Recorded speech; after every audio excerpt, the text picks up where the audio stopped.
una enorme alegría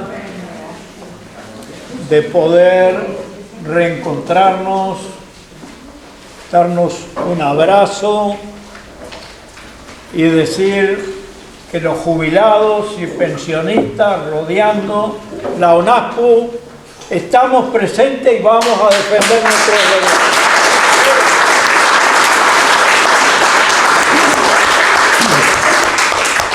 Queremos en primer lugar agradecer a los dueños de casa, los compañeros de SUTEL y especialmente a los jubilados y pensionistas de Entel. Queremos saludar a nuestro querido compañero en el directorio del BPS, a su equipo, Ramoncito y todo el equipo.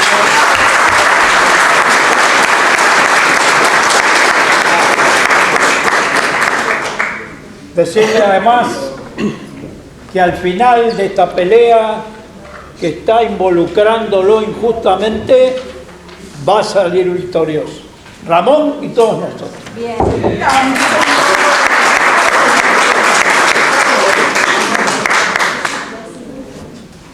Saludamos a las autoridades de ONASPU, nuestra presidenta, la querida Brenda Mora,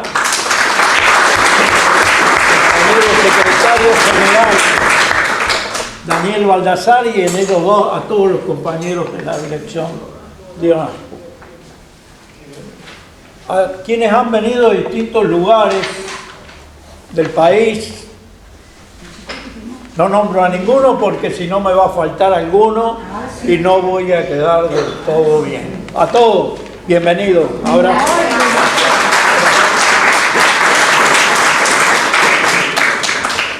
También a todos los compañeros de las asociaciones más cercanas que hoy estamos aquí fundamentalmente para escuchar a nuestro compañero en el equipo de directorio, el economista Gabriel Regalado, que nos representó en el grupo de expertos, entre comillas, y que nos representó muy bien, con una gran claridad y una gran firmeza, y que hoy va también a exponernos sobre esos temas que son de honda preocupación para todos nosotros. Que tiene que ver con el futuro de la seguridad social y qué pensamos sobre el futuro de la seguridad social. Muchas gracias a todos por estar acá. Y hoy la idea, un poco lo mencionaba Sixto, era hablar sobre la seguridad social del presente y el futuro y algunos retos, algunos desafíos que se enfrentan a partir de la situación actual y de la realidad que todos los días va aportando algún elemento nuevo, ¿no? En mi caso yo voy a tratar de concentrarme en el presente más que nada de la seguridad social, quizás con algunos elementos del pasado reciente, por decirlo así, y algunas pinceladas de cara a los próximos meses, ¿sí? Pero más que nada lo que voy a tratar de comentar un poco, de compartir con ustedes es la situación actual de la seguridad social, ¿sí? Como todos saben, la seguridad social está atravesando un momento de bastante discusión a nivel público, no solo por lo que estuvo comentando Sixto de todo lo que fue el trabajo de la comisión el año pasado, principalmente en el 2021, sino también, esto viene de más atrás, incluso se habló bastante de seguridad social en la campaña electoral, quizás no con tanta profundidad, pero sí el tema empezó a ponerse un poco arriba de la mesa a partir de la campaña electoral y bueno, recordarán algunos que de hecho las 3 representaciones sociales en el directorio del BPS hicimos una actividad en el Paraninfo de la universidad donde fueron varios candidatos y la idea era conocer un poco sus propuestas y su idea con respecto a la seguridad social y bueno, eso se siguió manejando en la campaña. Después de que vino la campaña apareció la LUC que creó la comisión de expertos para discutir los temas de seguridad social. La comisión trabajó durante un año y ahora, bueno, se está en el proceso, o digamos, en la etapa en la que se está dando la discusión, tiene que ver con, bueno, qué de eso que trabajó la comisión se puede llegar a convertir en un proyecto de ley que sea discutido para una eventual reforma, ¿sí?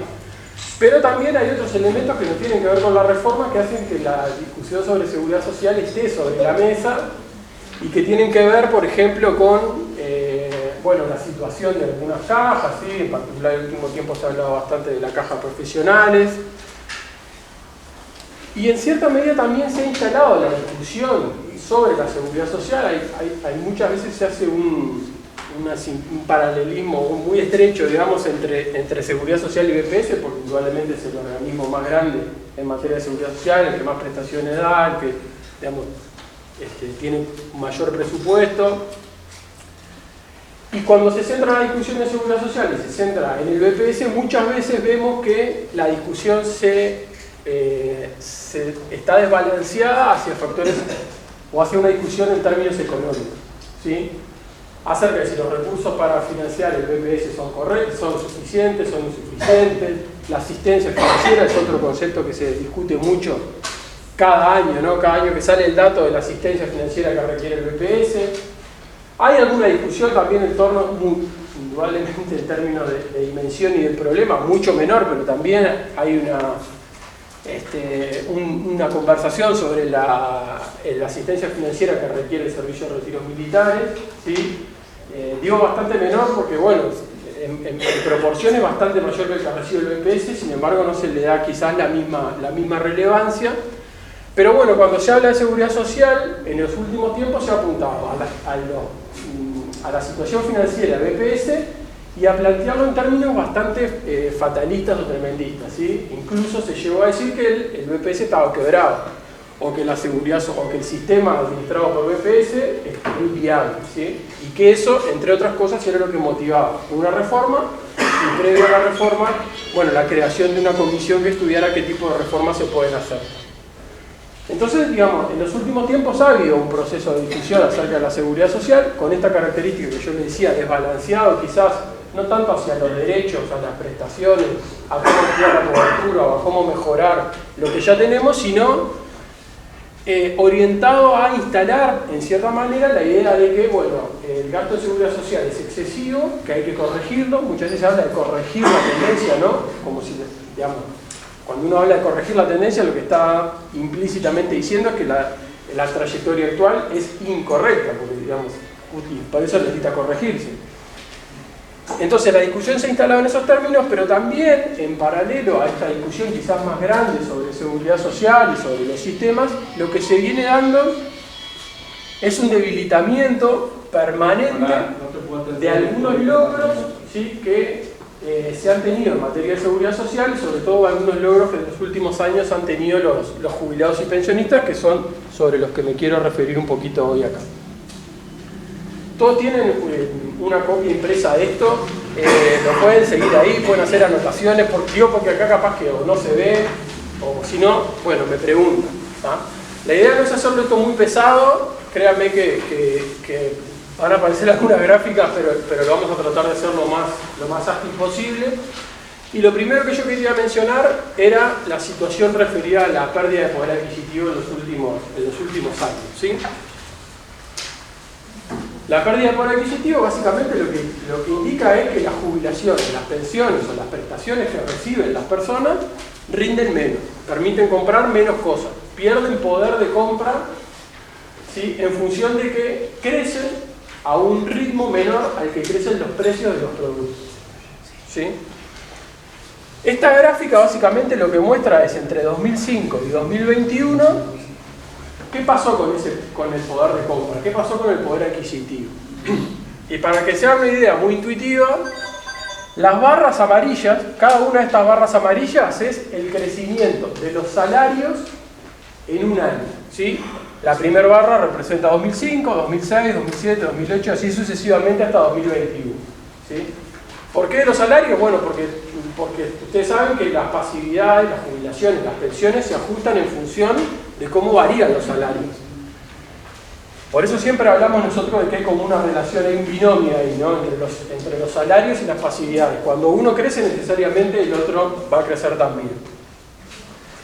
Entonces, yo decía, la línea amarilla es el crecimiento de los salarios en cada año. Y la línea roja, en particular, la línea roja sobre la barra amarilla, lo que muestra es cuál fue la inflación de ese año, cuál fue el aumento promedio general de los precios, ¿sí? Entonces, ¿por qué le decía que es relativamente intuitivo? Porque cada vez que se ve para un año determinado que la línea amarilla o la barra amarilla está por encima de la línea roja, quiere decir que los salarios crecieron más que los precios, que los salarios crecieron más que la inflación, ¿sí? Entonces, ustedes ven que cada año, ¿sí? Esta serie empieza en el 2004, esta tendencia, digamos, de crecimiento de los salarios por encima de la inflación y llega hasta el 2019, que es este año de acá, ¿sí? Acá lo que pasa es que lo que se ve es rezagado, digamos, en 2000, por ejemplo, este aumento que tienen acá, el último de 2021, responde en realidad a lo que sucedió en enero del 2022. ¿Ah? Esto es el año en que ocurrió. Si uno lo quiere mirar en función de las jubilaciones, se tiene que ir como correrse un año más para adelante. ¿Ah? Pero ¿qué se ve? Que entre 2004 y 2019 los salarios siempre crecieron más que las jubilaciones, ¿sí? Es un periodo extraordinario en la historia del país incluso, de tantos años corridos en donde los aumentos de los salarios superaron los precios y por lo tanto al año siguiente el aumento de las jubilaciones fue superior al aumento de los precios. Es decir, las jubilaciones ganan poder de compra o ganan poder adquisitivo. El ciclo de buenos resultados se corta en el 2020, ¿sí? En enero del 2020, en donde hay prácticamente un empate, ¿sí? Los precios durante 2019, digamos, crecieron apenitas por encima de los salarios, ¿sí? Un 0,2. Y en enero del 2020, por eso decimos que se da prácticamente un empate. Ahora, cuando uno mira lo que ocurrió durante todo el 2020 y durante todo el 2021, ahí sí se ve que la línea amarilla, ¿sí? 2020 y 2021, está siempre por debajo de la línea roja de la inflación, ¿sí? Acá ven esto que yo les decía que es casi un empate. Acá la diferencia sí es más grande, y eso básicamente lo que dice es que los precios crecieron más que las pasividades. Es decir, que hubo una pérdida de poder adquisitivo. Se rompe un ciclo bastante largo de crecimiento. Esto es otra forma de ver lo mismo, ¿tá? Imagínense que las gráficas, las columnas que están desde aquí, desde el 0 para arriba, ¿sí? Todas las que ustedes ven en esta dirección, como apuntando al techo, son crecimiento de las jubilaciones y pensiones, y las que ven desde esta línea hacia abajo, ¿sí? Es pérdida de poder adquisitivo, o sea, pérdida de capacidad de compra de esas pasividades. Es otra forma de ver simplemente lo mismo. Acá ven todos los años en donde lo que hubo fue una ganancia de poder de compra de estas pasividades, y en estos 3 años, y en particular en estos dos, 1,67 en 2020, 1,67 en 2021, es donde se da la pérdida del poder de compra y el debilitamiento de la capacidad de compra que tienen las prestaciones, ¿sí? Y por lo tanto decimos nosotros de la calidad de vida de las personas, ¿sí? En los últimos 2 años, básicamente esa caída acumula 3,5%. Para que se hagan una idea, en este ciclo largo que yo les decía de crecimiento de las pasividades siempre por encima de la inflación, el crecimiento fue mayor al 60%, ¿sí? Es decir, crecieron un 60% por encima de los precios de las pasividades. Yo les decía que en realidad esto tiene que ver mucho con la calidad de vida, porque cuando uno mira, por ejemplo, la distribución de las pasividades según lo que cobran, es decir, si uno junta las pasividades y dice, bueno, ¿cuántas cobran menos, cuántas pasividades se pagan menores a tal valor, cuántas menores a tal valor, cuántas menores a tal valor, se encuentra con esto, con que el 44% de las pasividades está entre 15.000 y 30.900 pesos, ¿sí? Hay un 32% de las pasividades, acá básicamente son pensiones pensiones por fallecimiento, ¿sí? Por supervivencia, algunas pensiones de vejez e invalidez también, que cobran menos de 15.492 pesos. Es decir, en conjunto, el 76%, o sea, casi 3 de cada 4 pasividades que se pagan son inferiores a 30.000 pesos. ¿Tá? Uno muchas veces habla de las pasividades mínimas, pero bueno, si decimos que los 15.492 de la mínima son muy pocos, también son muy pocos los 16, 17, 19, 21, 23.000 pesos que puedan tener una jubilación o una pensión. Entonces, imagínense, 3 de cada 4 ganan menos de 30.000 pesos. ¿Tá? Esto nos ayuda también a reconfigurarnos un poco la idea, o creo que es un buen dato para empezar a replantearse esa idea de lo que es cuando se habla del gasto en seguridad social, ¿no? Y se dice, bueno, estamos gastando mucho en seguridad social. El gasto en seguridad social, básicamente, que son el gasto grande, ¿sí?, de BPS, son pensiones y jubilaciones. Es el gasto más fuerte que tiene. Y acá estamos diciendo que el 76% está por debajo de 30.000 pesos. ¿Tá? Con lo cual, eso me parece que nos invita a repensar un poco el tema de si efectivamente se entiende que se está gastando tanto, ¿no? Entonces yo les decía, bueno, que en los últimos 2 años lo que ocurrió fue una pérdida más marcada de poder adquisitivo, una pérdida más fuerte de poder de compra, una caída de la capacidad de compra de estas pasividades. Y este año en particular arranca bastante complicado en ese sentido. ¿Por qué? Porque la inflación, bueno, esto ya es son datos que, digamos, están más cotidianos, se han repetido más en el último tiempo. La inflación en el inicio del año tuvo un crecimiento bastante fuerte, de 4,94%, pero que además, en particular, si se lo mira el rubro alimentos, el crecimiento es mucho mayor. ¿Sí? Este 4,94 es el crecimiento de los precios en promedio de todos los precios, ¿sí? Pero repito, esto después se puede desagregar por gasto en lo que tiene que ver, bueno, gasto de alimentación, gasto de vivienda, gasto de vestimenta, gasto de traslado, de transporte, gasto de recreación. Y el rubro alimentación es un rubro que creció por encima del 15% en lo que va del año, ¿sí? Solamente lo que va de este año. Pero como yo les decía, que siempre hay que mirar el binomio también, así como los salarios y las jubilaciones van juntas, siempre los aumentos que se otorguen son buenos o no son buenos en función de cuánto aumentaron los precios. Yo siempre digo lo mismo. Si el día de mañana el aumento del próximo enero es del 25%, quizás mucha gente diga, bueno, es un muy buen aumento, 25%.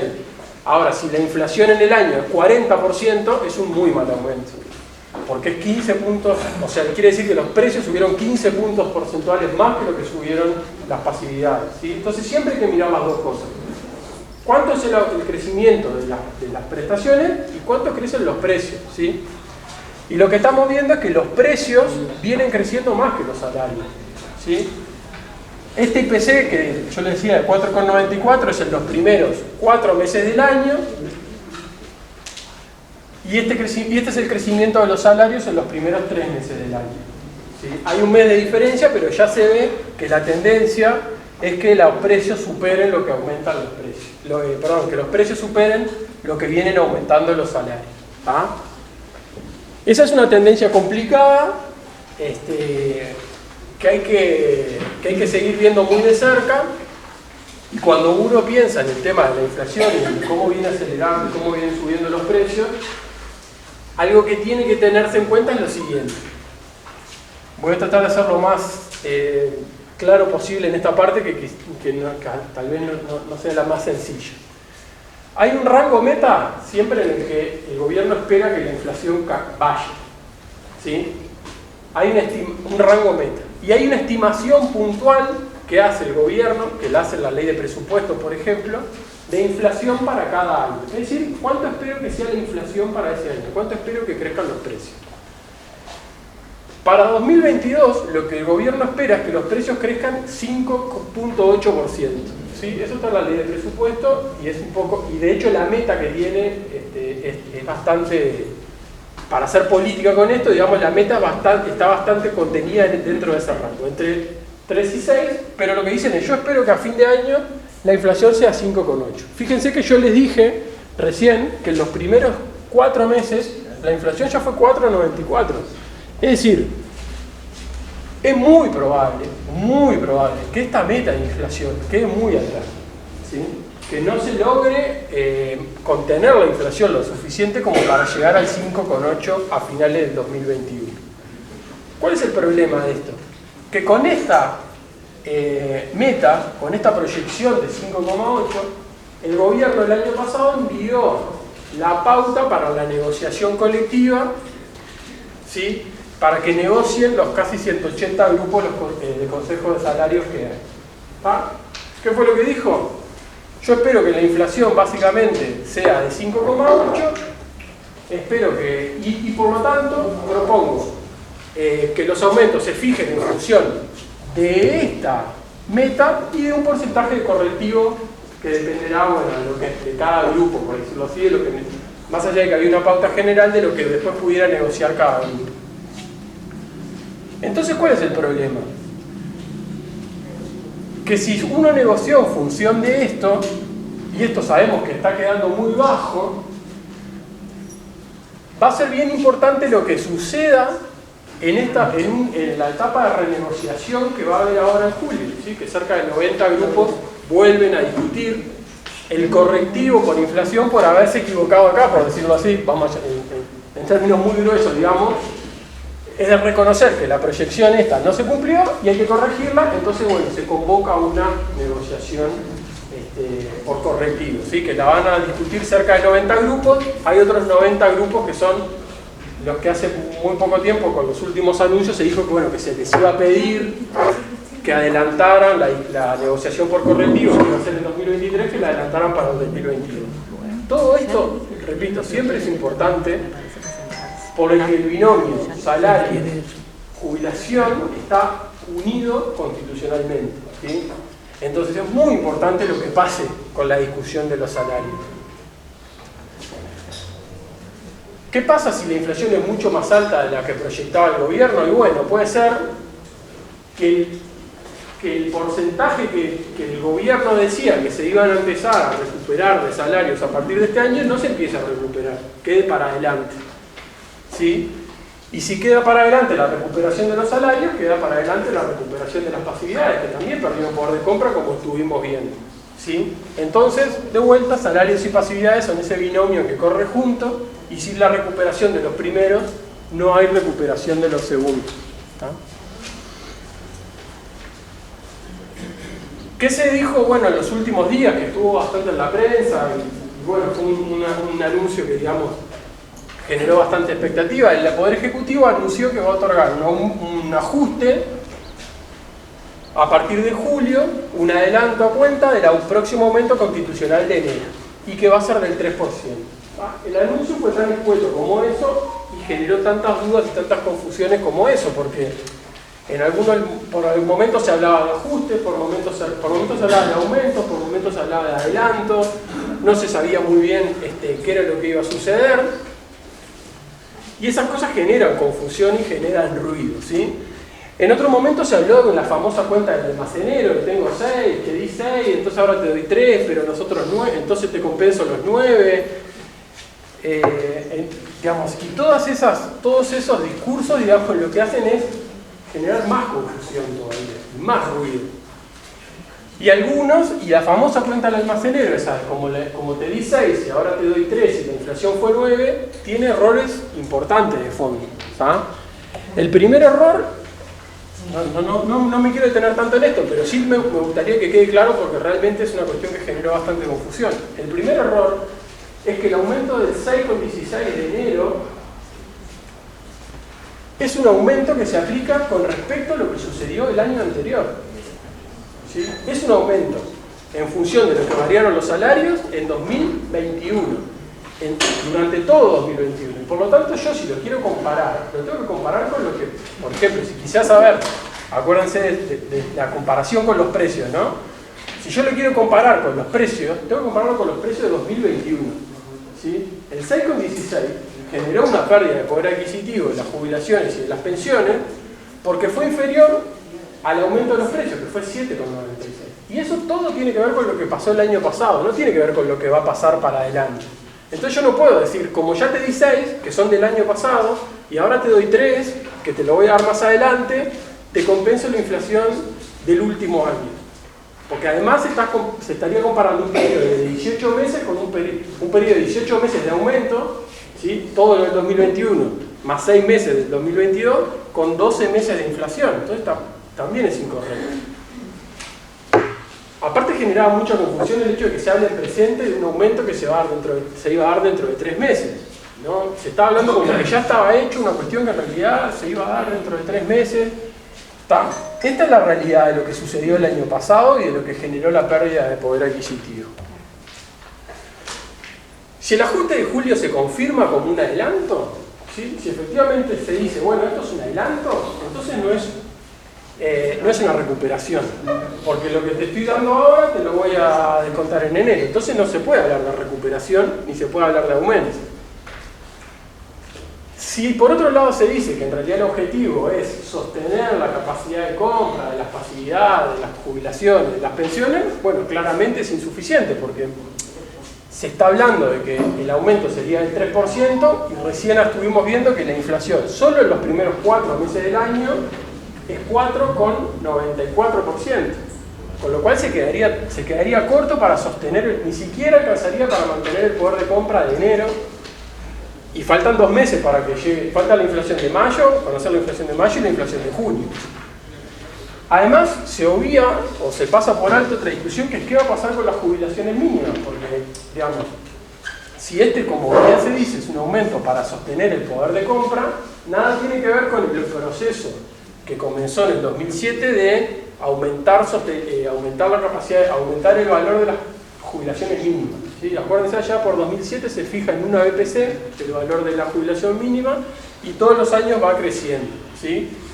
Hasta el año pasado que se decide cortar con ese criterio y decir, bueno, esto no es un aumento, sino que es un adelanto. Los que cobran la mínima lo van a tener muy presente, así que no quiero ahondar en eso. Entonces, ¿qué es lo que está pasando en este escenario donde tenemos alta inflación en los primeros meses y salarios que no crecen lo mismo? Y bueno, que ya empiezan a escucharse algunas voces de algunos analistas diciendo que es probable que en este año los salarios no recuperen el poder de compra que se había prometido que se iba a empezar a recuperar y por lo tanto, como venimos hablando desde la primera diapositiva, las pasividades se verían perjudicadas porque si no crecen los salarios o si no recuperan poder de compra, si no se recupera el salario real, tampoco se va a recuperar el poder de compra de las pasividades. ¿Está? Y esto es una señal de alerta bastante grande. ¿Está? ¿Por qué? Porque a la pérdida de poder adquisitivo que se viene dando en los últimos años, que las estuvimos viendo con las gráficas, lo que estamos diciendo es que podría haber en 2022 un nuevo año de pérdida, es decir, que arrancaríamos el 2023 perdiendo poder adquisitivo y que para ver alguna recuperación posible, que tampoco es segura, es posible, tendríamos que estar pensando en 2024, en enero del 2024. Es decir, que ya prácticamente hoy hay gente que está pensando que durante los próximos 18, 19, 20 meses, que va a haber que esperar 20 meses para ver si es posible que haya algún tipo de recuperación de las pasividades. ¿Qué pasa mientras tanto? Mientras uno lee estas cosas,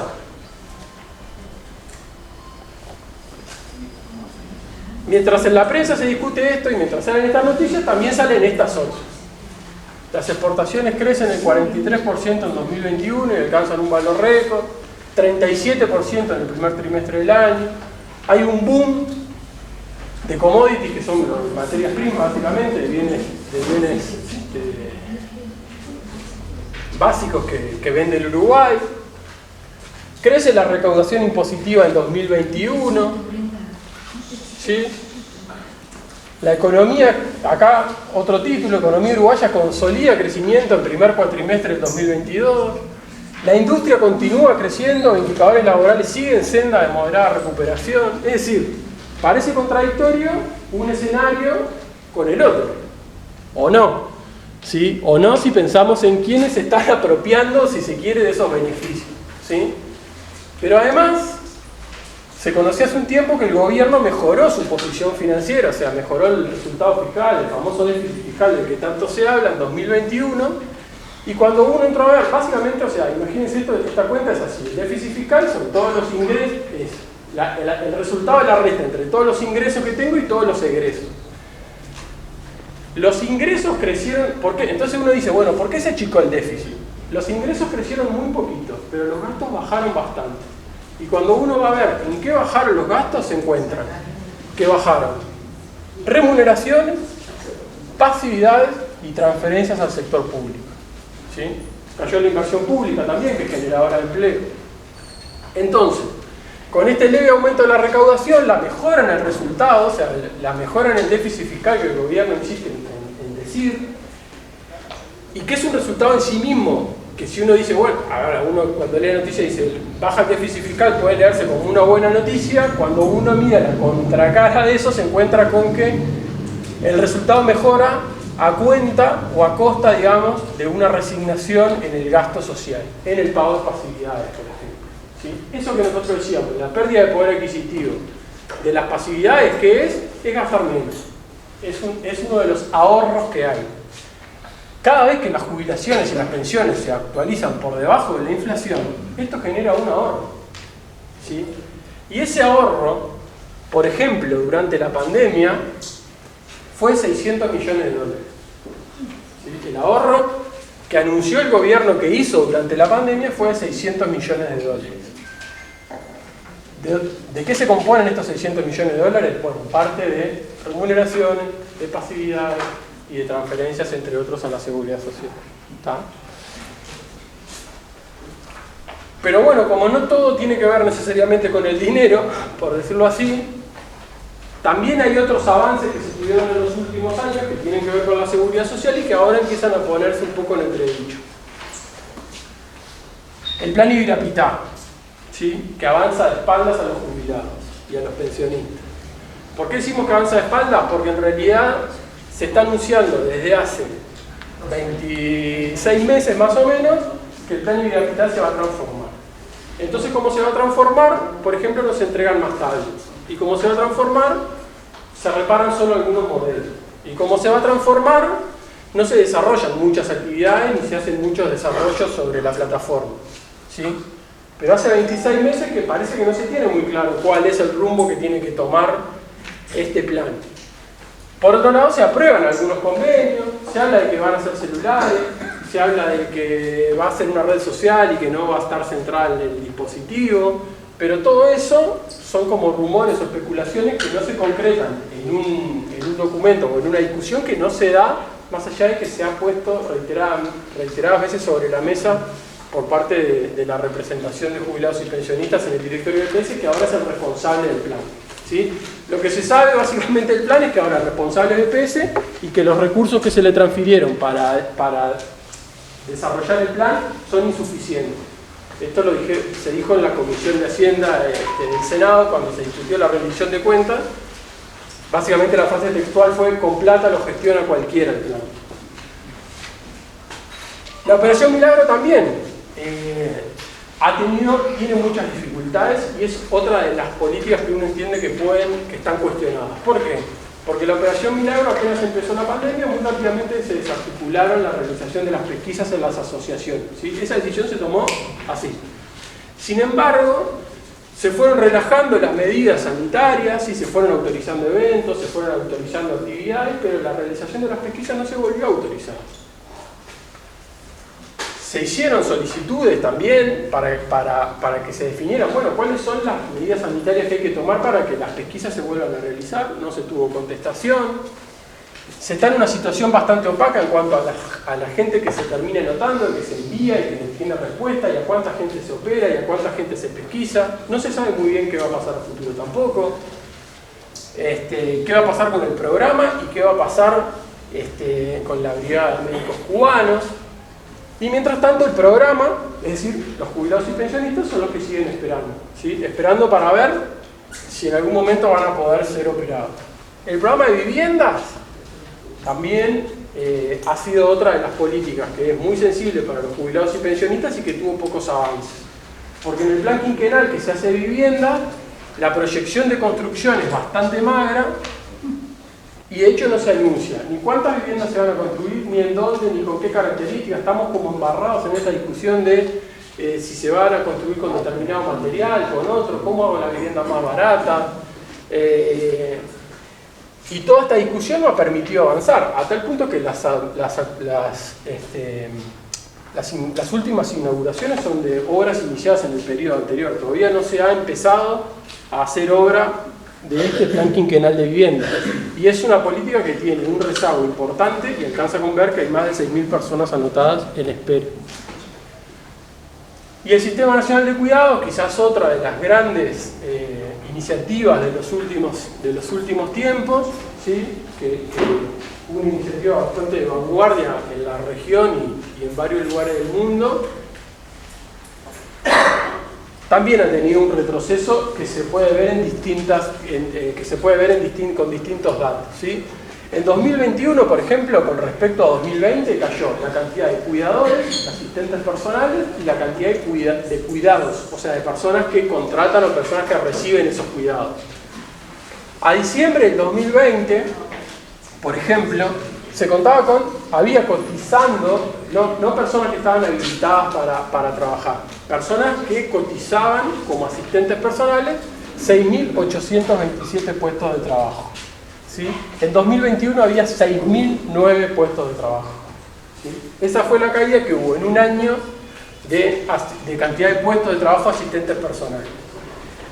Y si uno mira la cantidad de beneficiarios, no les puedo traer el dato exacto porque no está publicado. ¿Sí? Básicamente se descontinuaron los informes periódicos que se hacían de beneficiarios y de beneficiarios y de personas que eran asistentes personales, pero lo que sí pudimos saber, porque forma parte del balance y de la memoria de BPS, es que en 2021 hubo 22% menos de beneficiarios adultos mayores del sistema de cuidados que en 2020, ¿tá? 22% menos. Y que eso significó que en 2021 se gastara 6,18% menos que en 2020. Otro ahorro a costa de una de las políticas bien importantes que hay, que además también tiene lista de espera para seguir accediendo a este beneficio. Un poco las conclusiones de esto que quería comentar, porque no quiero seguir deprimiendo a nadie, es que la caída del poder de compra en las pasividades, ¿sí? Empieza a amenazar logros muy importantes de los últimos años. ¿Sí? No solo la ganancia de la capacidad de compra de las pasividades, sino que podía empezar a generar, poner en entredicho logros como la drástica disminución de la pobreza que generó el crecimiento de las pasividades en los últimos años. ¿Sí? Pero además, el desmantelamiento, o el enlentecimiento, o el freno, o el descuido de otras políticas sensibles para jubilados y pensionistas comprometen la calidad de vida de las personas mayores, porque es un poco lo que decíamos hoy. La calidad de vida se compone sí de los ingresos, pero también de poder ver, también de poder tener una vivienda digna, también de poder acceder a cuidados en una etapa de dependencia, ¿sí? Sin plan Ibirapitá, sin programa de vivienda funcionando, sin una operación milagro que continúe operando y pesquisando las personas que son miles esperando para poder ver, y sin una política de cuidados o una política de cuidados muy menguada, no hay gasto. Si nada de esto pasa, no hay gasto. Y si no hay gasto, en parte cómo mejoran las finanzas públicas. Entonces cada vez que escuchamos que el resultado está mejorando, también hay que tener cuenta que del lado del gasto, por decirlo así, entiéndanme que no estoy diciendo que sea un gasto, esa diferencia es clara, pero simplemente es una formación profesional, digamos, no es un gasto, pero del lado de lo que se gasta en esas políticas está todo esto, ¿tá? Lo que hay que preguntarse es a qué costo estamos dispuestos o queremos que se sigan mejorando las finanzas públicas cuando todas estas prestaciones empiezan a quedar en entredicho, ¿tá? Y por ahí me quedo, les agradezco mucho la atención.